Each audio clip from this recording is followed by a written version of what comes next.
Hello, church. Today we're going to go over the sermon from March 8th. We weren't in Mark. The Lord kind of prompted me to do something a little different, and because of the war that's going on and how it relates to the Feast of Purim. So we're going to go over those questions. The text, well, we'll get to that as a question, actually. I'll tell you about the text in a minute.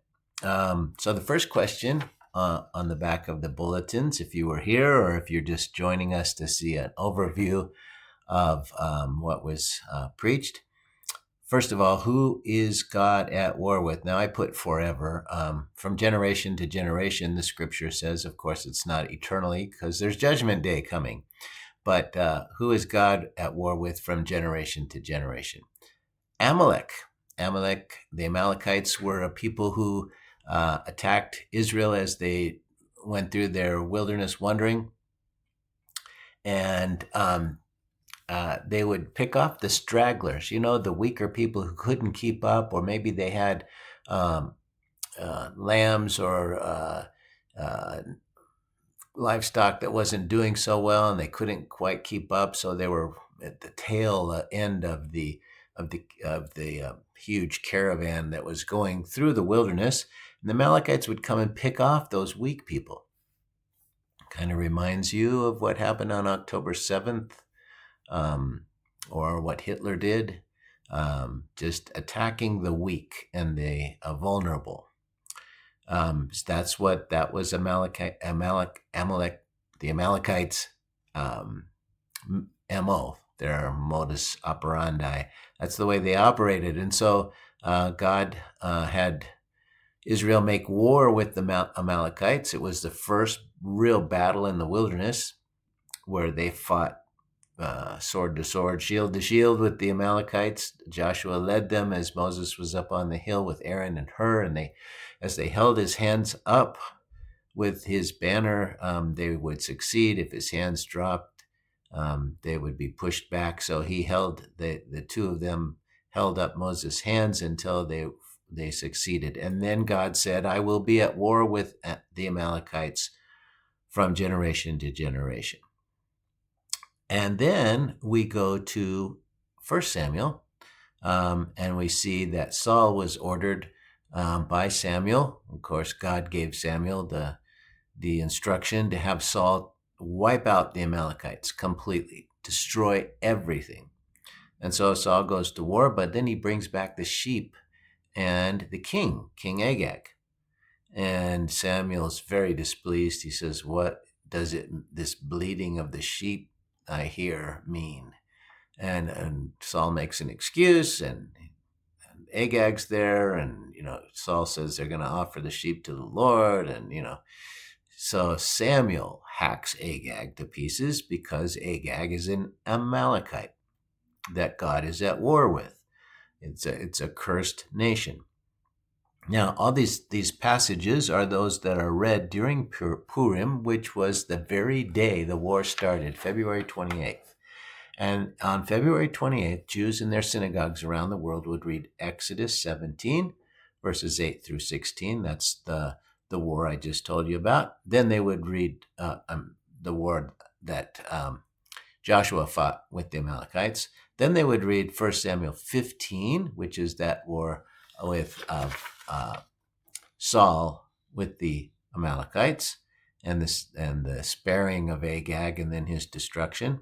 And then they would read the book of Esther. And as you read the book of Esther, you find it in chapter 3, I think, verse 1. It says, Haman the Agagite, a descendant of Agag, the one who Samuel slew. So apparently some of Agag's sons escaped and they had children, and their great-great-great-grandchildren are the ones that Saul attacked, that Haman descended from.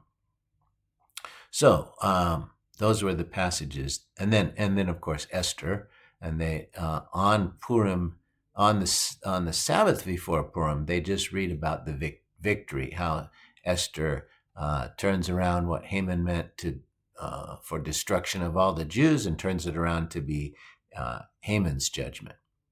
But then on Purim, which was this year, it was March 2nd and 3rd, they read the whole book of Esther in the evening and the next morning.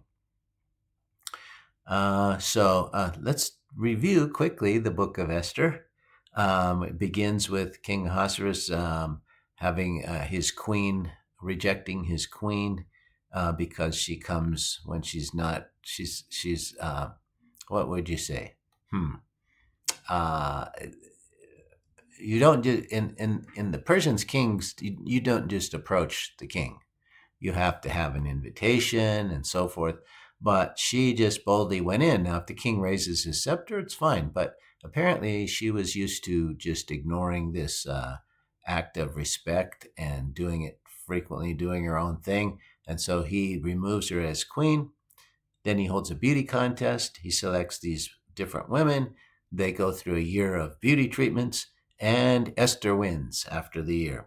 And so her uncle, Mordecai,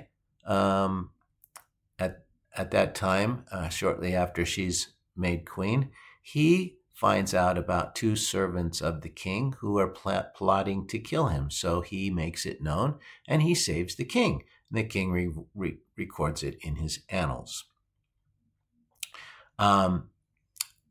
Haman is the king's right-hand man, and the king and Haman comes before his servants every day and assigns them their duties. And when he comes in, everyone bows, except Mordecai, because Mordecai is a Jew. Jews only bow to God. You're reminiscent of Daniel and Shadrach, Meshach, and Abednego not bowing before the great idol that had them thrown in the furnace. So Haman's mad. How dare this guy Mordecai not bow to me? He's a Jew.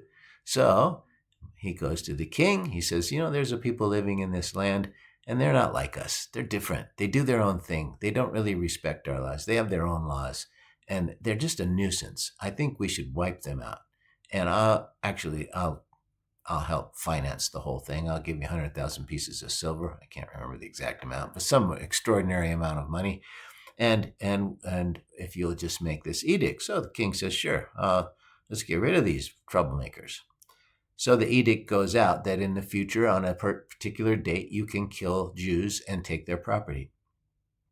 Mordecai finds out about it, of course, and he goes into mourning in sackcloth. Esther finds out because she sees him fasting. She asks what it's about. He sends her the edict, and so she asks the nation to pray for 3 days and 3 nights and fast, and she will go to the king. Now, without being invited, it's risky. He may raise his staff, his scepter, he may not. So after the 3 days, she goes in. Now, Haman's working on, plotting on killing Mordecai. He's building a gallows. He thinks everything's all good. So Esther goes in and she says, King, I want to throw a banquet for you. And he says, oh, great. Okay, let's do it. So they have a banquet. Banquet's wonderful. He's having a great time. He says, Esther, this is so wonderful. What do you want? I'll give you anything, up to half the kingdom. She says, I want you to come to another banquet. Just me and you and Haman. And he says, oh, okay, that sounds nice. So he agrees to do that. Now, Haman is all set. He's got the gallows built. He's like, this is good. I'm getting rid of my competition. Everyone's going to bow to me now. It's all good. And besides that, the queen is honoring me too by inviting me as the only guest to a banquet. So they come together at the night before the banquet. The king has a dream. He can't sleep. And so he reads the royal records and he finds this passage where Mordecai saved his life. And he goes, what? I didn't do anything for him. I didn't honor him. I didn't. So when Haman comes in that next morning, he's all excited about killing all the Jews and hanging Mordecai. And the king asks him, what should I do to a man I really want to honor? And of course, Haman thinks it's about himself. So he says, put your royal robes on him, put him on your stallion, and have someone go before him crying out, this is what the king does to the man this is what the king does to the man he seeks to honor. And he says, great, put Mordecai in my robes and on my horse, and you lead him and say it. Now, by that time, I think Haman knew he was in big trouble. So that afternoon, he gets done taking Mordecai through town, humiliated, and here comes the servants to bring him to the banquet. And his counselors say, doesn't look so good for you, Mr. Haman. Anyway, he goes to the banquet. They're having a good time. And then the king once again says, Esther, this is so wonderful. Whatever you want, I'll give it to you, half the kingdom. And she says, I want you to save me and my people. He says, what? And she said, there's a plot to kill me and my people. Who would do such a thing? The king asked. And she says, the wicked Haman right there. The king's furious. He marches out into his garden just to try to cool down for a second. Comes back in. Haman's thrown himself on the queen's couch, pleading for mercy. He says, you dare attack my queen in my presence? The servants throw a sack over his head and say, yeah, and he was going to hang Mordecai. He built a gallows at his house. And the king says, hang him on it. So they take Haman and hang him on his own gallows at his house. Now, what are the parallels with the present war? Well, they're Persians, just like Haman was a Persian, descended from Amalekites. They wanted to annihilate the Jews. The Ayatollah and his Shiites want to annihilate the Jews. They had a plan, just build a nuclear bomb, drop it on America, drop it on Tel Aviv, and then we'll just push them from the river to the sea. That means sweep every Jew off the land, annihilate them. They're getting ready to do it. At the previous peace council, or hopes for some kind of agreement, they told the U.S. representatives, we have enough enriched uranium for 11 nuclear warheads. So what are you going to do? We're not going to stop. And so the plot was exposed, in other words. And so the king, the leader of this attempt to annihilate the Jews, was taken out on the very first day of the war, as the war began. And I didn't mention it, but when the Jews went to defend themselves, they attacked their enemies, not all the Persians, but those who were planning on attacking them, and the governors of those different provinces, which stretched from India to Ethiopia, huge, covering most of the Middle East today, joined with them and helped them in destroying their enemies. They didn't take the plunder, though. They didn't want what they had. They wanted protection to continue to exist. So even in this war, all those countries that we thought, those Middle East countries that wanted to get rid of the Jews because Iran attacked them, Persia, Iran, attacked them, they're joining against Iran, just like the governors joined with the Jews in the days of Haman and Esther. So what people did Haman descend from? Agag, who was an Amalekite, whom God is at war with.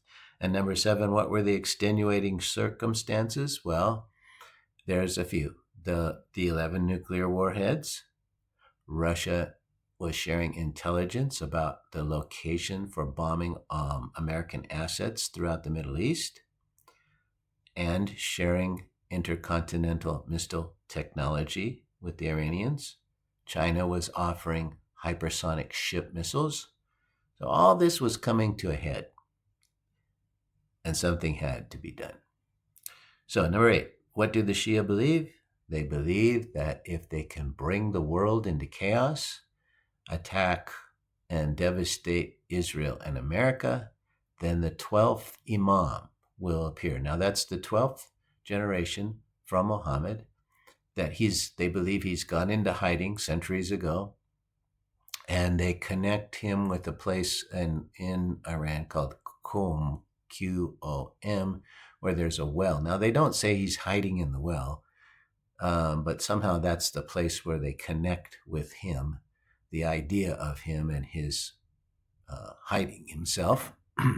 And so when all that death and destruction takes place, the 12th Imam is going to appear, and the prophet Jesus is going to go before him, and he's going to subjugate the world.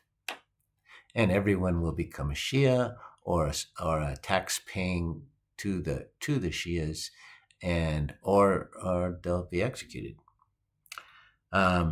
So that's their theology. That's what they believe, and that's why they would, with all those ships in the region ready to go to war, why they would say, "No way, we're not going to give up our nukes. In fact, we're going to use them soon." So that's why they will not surrender. That's why the IRGC, they might go into chaos. There might be some of the underlings that attack their officers or whatever, but the heads of IRGC believe this radical theology. They believe that Allah is going to rise up and help them cause chaos in the world, destroying America and Israel and death and destruction around the world to bring in the 12th Imam. That's ingrained in them. They chant death to America and death to Israel from the time they are in preschool, not only in Iran, but that was the case in Gaza too. And so what should we learn from this? All these parallels, which, by the way, lines up with the book of Revelation having the Antichrist and his false prophet. This sounds just like what the Shia believe, only they think it's the 12th Imam and Jesus. They call the false prophet Jesus, returning to bring in this subjugation of the world. So what should we learn from it? God is in control. It's amazing that while the Jews are reading this story and reading about God's war from generation to generation, and here it is all over again, happening the very same day they're in the synagogue reading these passages. The timing is amazing. I also talked about the timing of judgment on Israel. Tish B'Av. It's a special day on the calendar when the first temple fell, when the second temple fell, when they were kicked out of Spain, when the World War I started, and so forth. So that's a day of mourning. So God is a God who's in control. What are the chances? There's 365 days a year. What are the chances all those things would fall on one calendar, Jewish calendar date? God's in control. He's in charge of the timing. He's in charge of judgment. He's in charge of deliverance. Our times are in his hands. So what are we supposed to do about it? We just observers? We just sit back and watch and see what happens? I think we should be participants. And the way I would suggest that we participate in what God is doing is pray that the gospel goes out through all of Iran. Iran has one of the fastest growing churches in the world, even though it's underground. They teach their converts to go to the Bible for answers. They are evangelizing some of the other Middle East countries, but they're suppressed. And probably many died in the 30,000 that were killed. But imagine Iran being set free and the gospel going out through the whole nation. Now they have the highest suicide rate and one of the highest drug addiction rates in the world. They are so oppressed and so downtrodden. They are searching for answers. They've lived under Sharia law and they know it's not heaven on earth, it's hell on earth. And so they're ready for answers. And disciples are there ready to share the gospel and train them. Let's pray the gospel goes all over Iran, that this regime is completely eliminated, that there's freedom in Iran, that the gospel gets shared, that there's a great revival or coming to Christ throughout the entire nation, and the least death possible in the process. And we should inform the misinformed. So many people have no idea what the Shia believe. They have no idea what they so they weren't going to use those nuclear bombs. They indeed were at the first chance. Once they got the new technology for intercontinental ballistic missiles, they would use those on the U.S. and on Tel Aviv. They were going to do it because it's what they believe. They believe that's their way to conquest. They believe that's their way to glory. That's to success. That they'll please Allah. That God will honor them. And if they die in the process, they get their 70 virgins. So you can't lose either way. So thank God He intervened on the day Jews were here reading this story, reading this account, reminding themselves God's in charge. Trust God. That's what we can do. We can trust God. Whether everything goes swimmingly or whether it's the time of the end and time for that Antichrist revealed, I don't know. Only God knows that. But whatever happens, we can trust God and we can walk with Him without fear because we know our eternal destination. So I hope this has helped clarify a lot of details, and I hope it's been a blessing to you. Thanks for listening. And if, by the way, because so many people don't understand what's behind this, what's going on in the world, this war with Iran, share that. Share the link with people. And just tell them there's a lot more going on. Here's a link. Go to this site and listen to the background of what's happening there. So thanks for sharing it. God bless you. Have a wonderful week. Pray. Amen.